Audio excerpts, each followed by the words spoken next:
यहाँ पर भी लोग पेशाब भी करते हैं या शराब भी पीते हैं। अगर मना करो तो मरने मारने को उतारू हो जाते हैं। कई बार पुलिस में कंप्लेंट दे दी है, लेकिन कोई भी सुनने के लिए तैयार नहीं है। हम यहाँ से शराब लेते हैं, उनसे कई बार बोलते हुए भी डर लगता है कहीं उनके पास चाकू वगैरह ना हो।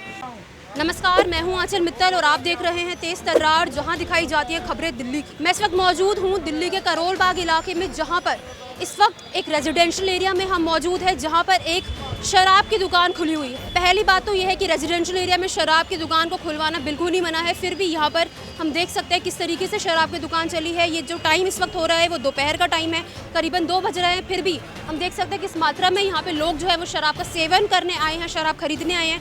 इसके अलावा यहाँ पर खुलेआम शराब चल रही है, जिसको लेकर यहाँ पर रहने वाले लोगों को तमाम मुश्किलें हो रही हैं। एक बार आइए उन लोगों से जुड़ते हैं और जानने की कोशिश करते हैं कि क्या कुछ उन्हें दिक्कतें हो रही हैं, क्या कुछ उनका कहना है।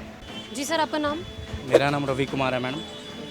मैं यहाँ करोल बाग में, यहाँ मेरे फादर तकरीबन 1965 से रह रहे हैं। ये रेजिडेंशियल एरिया है जिसके अंदर ये वाइन शॉप खुली, आप देख रहे हैं। यहीं से लोग वाइन लेते हैं, देसी शराब का ठेका यहीं से लेते हैं और यहीं से गिलास पानी लेकर के यहीं सारे दिन पीते रहते हैं। ये सामने पार्क है खाली डीडे का, यहाँ पर भी लोग पेशाब भी करते हैं या शराब भी पीते हैं। अगर मना करो तो मरने मारने को उतारू हो जाते हैं। कई बार तो मुझे धमकी दे चुके हैं कि अगर तूने कुछ बोला तुझे चाकू मार देंगे।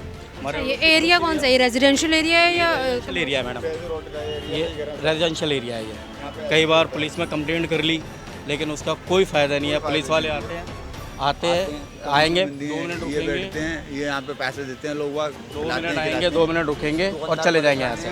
जी सर, आपने कहीं शिकायतें दर्ज करवाई इस पर? कई बार पुलिस में कंप्लेंट दे दी है, लेकिन उसका कौन से थाने में? करोल बाग थाने के अंदर कई बार कंप्लेंट दी है, बीट अफसर को बताया, लेकिन कोई भी सुनने के लिए तैयार नहीं है।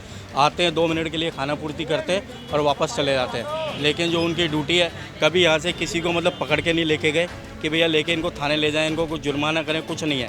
ना कोई यहाँ बोर्ड है, ना कोई साइन बोर्ड है कि यहाँ पीना पिलाना अलाउ नहीं है। 5000 रुपये का जुर्माना है जो गवर्नमेंट कहती है, लेकिन ये केजरीवाल जी ने पूरी दिल्ली के अंदर ऐसे ठेके फैला दिए कि रहना मुश्किल हो गया। हम लोग ये चाहते हैं कि यहाँ से शिफ्ट हो जाए, यहाँ से या बंद हो जाए, यहाँ से शिफ्ट हो जाए। हम देख पा रहे हैं अभी भी खुलेआम जो है शराब चल रही है। कुछ लोग कैमरे को देख के चले गए हैं यहाँ से। जी मैम, खुलेआम। मैम अगर आप शाम को आएंगे तो यहाँ से निकलने की जगह नहीं मिलेगी आपको। आप मैडम, आप यहाँ से जो है ना पल्ली तरफ भी मुड़ के आगे देखोगे ना, पूरा ये समझ लो शराब का बार बना। और यहाँ एक नहीं, कम से कम 3 से 4 स्कूल है। कई बार तो मैं बच्चों को स्कूल लेने जाता हूँ तो स्कूल के गेट के बाहर भी ड्रिंकर होते हैं। फिर उनको सिक्योरिटी गार्ड को बोलकर उनको भगवाया, कई बार भगाया मैंने। कई बार स्कूल के बच्चे भी यहाँ से निकलते हैं। अच्छा, आपने जैसे पुलिस को शिकायत करी, पुलिस एक बार भी यहाँ पे देखने आई कि ये क्या कुछ चल रहा है? मैडम कोई नहीं आता। मंथली ये कहते हैं उनके पैसे जाते हैं, कोई नहीं आता यहाँ, ना पुलिस वाला आता है ना कोई आता है। सिर्फ कभी कभार आएंगे, अपनी खाना पूर्ति करेंगे और देखेंगे हाँ भाई ठीक है, पुलिस वाले आते हैं, पहले इन्फॉर्म कर देते हैं, वो लोगों को यहाँ से भगा देते हैं या पुलिस को देख के भगा जाते हैं। हर 2 मिनट के बाद फिर दोबारा आ जाते हैं। लेकिन हम देख पा रहे हैं जो ये पूरी गली है, इसमें सिर्फ एक आपका ही घर है, जिस कारण आपको ज़्यादा मुश्किलें हो रही होंगी। इतनी मुश्किल है मैम, मेरे 2 बच्चे हैं, दो की जगह 4 बच्चे हैं, लेकिन उनको मतलब घर से नीचे तक नहीं आ सकते।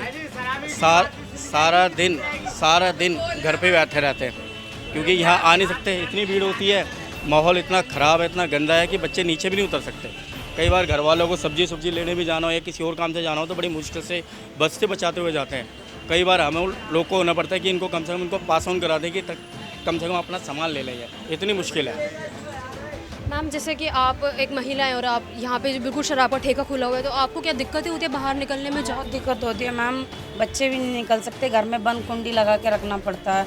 हम सब्जी लेने भी नहीं जा सकते, बस यहाँ पे गली में आता है या उससे लेते हैं या फिर हस्बैंड से मंगाते हैं। ये क्या सिर्फ भीड़, क्या मतलब अभी जैसे हम देख पा रहे हैं दोपहर का टाइम है, करीबन 2 बजने वाले, और अभी भी इस वक्त हमें काफ़ी ज़्यादा लोग दिखाई दे रहे हैं जो ठेके में शराब खरीदने हैं, बल्कि कुछ लोग तो खुलेआम यहाँ पे पी भी रहे हैं दारू। मैम यहाँ पे आप शाम को देखना, इतनी भीड़ रहती है, ऐसा लगता है कि यहाँ पर लंगर हो रहा है। इतनी बुरी तरह से भीड़ रहती है, सामने ही पीते हैं। हमारे घर में लड़ाइयाँ भी होती हैं, कुछ बोलते हैं तो लड़ने के लिए तैयार हो जाते हैं सारे। यहाँ पे इतना गंदा है कि बच्चे भी नहीं निकल सकते हमारे। अब मेरे 4 बच्चे हैं, 2 देवर के और 2 मेरे बच्चे हैं, वो बिल्कुल भी नहीं निकल सकते। ट्यूशन जाते हैं, छोड़ने जाते हैं, मेरी बेटी हैं 2। आप खुलेआम यहाँ पे शराब पी रहे हैं? हाँ जी। खुलेआम आप कैसे पी सकते हैं? आपको पता नहीं मना है?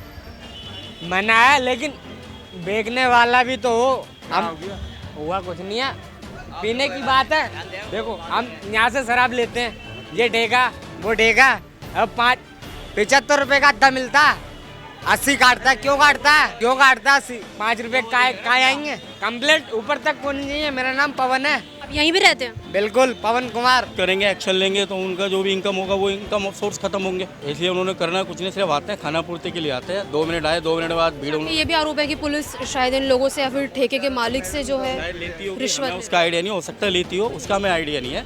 लेकिन यह है कि कभी कभार अगर पुलिस को फ़ोन करो या 100 नंबर को आएगी, 2 मिनट रुकेगी, 2 मिनट बाद पुलिस वाले आएंगे, पुलिस वालों को देख करके वो भग जाएंगे। जैसे पुलिस जाएगी 2 मिनट के बाद फिर उतनी भीड़ हो जाएगी। आप भी यहाँ पे शराब पीते हैं या क्या, क्यों आए? हाँ जी, आप भी यहाँ बैठ के शराब पीते हैं खुलेआम? हाँ जी, पुलिस आती है? पुलिस आती है म्यूनसिपल आपको कुछ बोलती नहीं? पुलिस आती है, आप शराब पीते हुए दिखाई देते डंडा मार देती है, डंडा मार के 1 मिनट में आती है। जब हमारे को उठाए थे गरीब लोगों को, हमारी दारू डोल देती है। हम पता नहीं कैसे कमाते हैं, मजदूरी करके कैसे लाते हैं, आते हुए हमारी फोड़ दी थी दारू और उठा दी हमारे को। खाली पार्क है, इसके अंदर भी बैठ के शराब पीते हैं, यहीं सुसु करेंगे, यहीं पॉटी करेंगे। अगर मना करो तो लड़ने के लिए तैयार हो जाते हैं। इवन कि अकेले तो होते नहीं है, उनसे कई बार बोलते हुए भी डर लगता है कहीं उनके पास चाकू वगैरह ना हो या ब्लेड ना हो, कहीं वो मार दें। फैमिली का क्या होगा? तो मतलब यहाँ रहना बड़ा मुश्किल है। हैं? मांग है कि ये जो ठेका खुला हुआ है शराब की दुकानें बंद करवा दी जाए। बंद हो जाए, बंद ना हो, बेशक यहाँ से शिफ्ट हो जाए। हमें ये नहीं करना कि बंद हो जाए, हम तो कहते हैं शिफ्ट हो जाए यहाँ से, हमारा ये एरिया खाली हो जाए, हमारी ये गली खाली हो जाए, गली के अंदर कोई शराब ना पिए, और हो सके तो उसको मेन रोड पे या कहीं और शिफ्ट कर दिया जाए। इस जगह से मतलब हम लोगों को थोड़ा, हमारे बच्चों को और हमारी फैमिली को थोड़ी शांति मिले, ताकि हम कम से कम सुचारू रूप से आना जाना शुरू कर सकें। इतना परेशान है बहुत ज़्यादा। पुलिस में कंप्लेन करी है, वहाँ पे भी कुछ नहीं होता। पहले एक बार गए थे, कंप्लेन हुई थी, बैठे रहे 2-3 घंटे, 4 घंटे कम से कम पुलिस स्टेशन में बैठे रहे, फिर भी कुछ हुआ नहीं उनका। फिर वो घर वापस भेज दिया। अकेली फैमिली है, कोई कुछ कहने वाला है नहीं कि सामने इधर दोनों तरफ हैं, तो हमारा कुछ कोई सुनता ही नहीं है।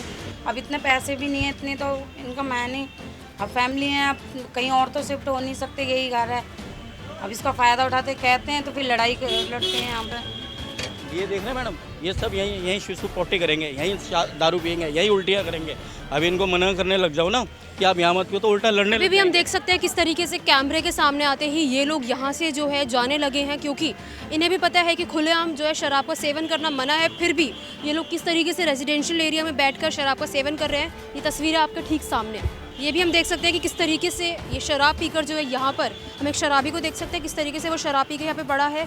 इस गली के अंदर होती है, ये तो कुछ भी भीड़ नहीं है, इसके मतलब इतनी भीड़ होती है कि आप मतलब सिंगल बंदा भी ना आप निकल नहीं सकता यहाँ से, इतनी भीड़ होती है। और आगे साथ में थोड़ा सा आगे चलेंगे, एक नहीं कम से कम यहाँ से 3 से 4 स्कूल हैं, किसी को कुछ पड़ी नहीं है यहाँ। और दिक्कत यह है कि यहाँ कोई रहने वाला नहीं है, सिर्फ हमारी फैमिली अकेली है, जिसकी वजह से हमें बार बार दबाया जाता है। जो ठेके का मालिक है वो भी देख सकते हैं पीछे बिल्डिंग बनी। जी जी जी, ये भी बिल्डिंग है, ये भी रेजिडेंशियल एरिया है, ये सारा रेजिडेंशियल एरिया है। सभी लोग परेशान जी जी बिल्कुल परेशान है। देखिए यहाँ पे सुसु पार्टी करते हैं लोग, गिलास पानी पड़े हुए हैं, इसके अंदर इतने गिलास पानी, कम से कम 2,000 से 5,000 गिलास पड़ेंगे खाली, जो प्लास्टिक के हैं, जो प्लास्टिक लोग गवर्नमेंट ने बैन करा है, लेकिन फिर भी उसका प्लास्टिक के गिलास इन लोगों को कहाँ से मिल रहे हैं? खुलेआम मैम, खुलेआम यहाँ मिल रहे हैं। आप देखिए कितना गंद पड़ा हुआ, कोई सफाई नहीं, कुछ नहीं, जो भी गिलास पानी आता है सब इसके अंदर ही डाल देता है। आप देखना चाहते हैं एक बार देख लीजिए कितना गंद पड़ा हुआ अंदर। बोलिए, हम लोगों ने दुकान खोली है अपने लिए, हमें अर्निंग चाहिए, हमारे घर में कोई है ही नहीं कमाने वाला। मैं शुगर पेशेंट हूँ, मेरी मदर हार्ट पेशेंट है, हम लोग कहाँ जाएंगे? हम लोग कहीं जा नहीं सकते, हम लोग परेशान हैं, अपनी अपनी सबकी मजबूरियाँ हैं, सब अपने घरों से परेशान हैं। हमारा अपना मकान है, लेकिन हमारा कंट्रीब्यूशन है, इस चक्कर में हम कुछ कर नहीं पा रहे। अगर किसी को परेशानी है, ठेका बंद करा दे, हम बंद कर देंगे, कोई दिक्कत नहीं। तो देखिए अभी हम इस परिवार के साथ जुड़े जिन्होंने हमें बताया किस तरीके से ये लोग यहाँ पे परेशान हैं। अगर हम इनका घर देखें तो यहाँ पर ये एक अकेला घर है जो कि रेजिडेंशियल एरिया में होने के बावजूद जो बिल्कुल शराब की दुकान के साइड में है। इनका ये कहना है कि इस कारण जो है इन लोगों को काफ़ी ज़्यादा मुश्किलें होती है, फिर चाहे वो सुबह का वक्त हो, दोपहर का हो या शाम का हो। अभी भी दोपहर के वक्त हम आए तो हमने खुद देखा कि किस तरीके से यहाँ पर शराब का सेवन हमें खुलेआम देखने को मिला, किस तरीके से लोग जो है शराब पीकर इधर उधर घूम रहे हैं और उन्हें किसी चीज़ का डर नहीं है। इन्होंने हमें बताया कि कई बार पुलिस के पास भी जो है शिकायत दर्ज करवा चुके हैं, करोलबाग थाने में इस पूरे मामले की शिकायत गई है, लेकिन पुलिस द्वारा कोई भी एक्शन नहीं लिया जाता। वो भी हमने कैमरे में खुद देखा कि किस तरीके से खुलेआम यहाँ पे शराब चल रही है। तो देखिए इसी के साथ इन्होंने हमें बताया कि यहाँ पर जो है स्कूल के बच्चे भी, उनका डेली का आना जाना है, जिस कारण उन बच्चों को भी जो है मुश्किलें होती ही होंगी। यहाँ पे महिलाएं हैं जो इस घर में रहती हैं, उन्हें भी कितनी ज़्यादा मुश्किल होती होगी, इसके बात का अंदाज़ा लगाना जो है वो बेहद ही मुश्किल है। अब ऐसे में कई सवाल यहाँ पे खड़े होते हैं कि आखिर अगर इन सब घटनाओं की वजह से जो है यहाँ पर कोई बड़ा हादसा हो गया तो उसका जिम्मेदार कौन होगा? क्या करोलबाग पुलिस इसकी जिम्मेदारी खुद अपने ऊपर लेगी? अगर यहाँ पे कोई बड़ा हादसा घटित हो गया, किसी के साथ कोई छेड़छाड़ हो गई, किसी बच्चे के साथ कुछ बुरा हो गया, तो इसका जिम्मेदार आखिर होगा कौन? अब आप भी अपनी राय इस मामले में हमारे साथ कमेंट बॉक्स में ज़रूर दें। कैमरा पर्सन जगजीत सिंह के साथ मैं आंचल मित्तल।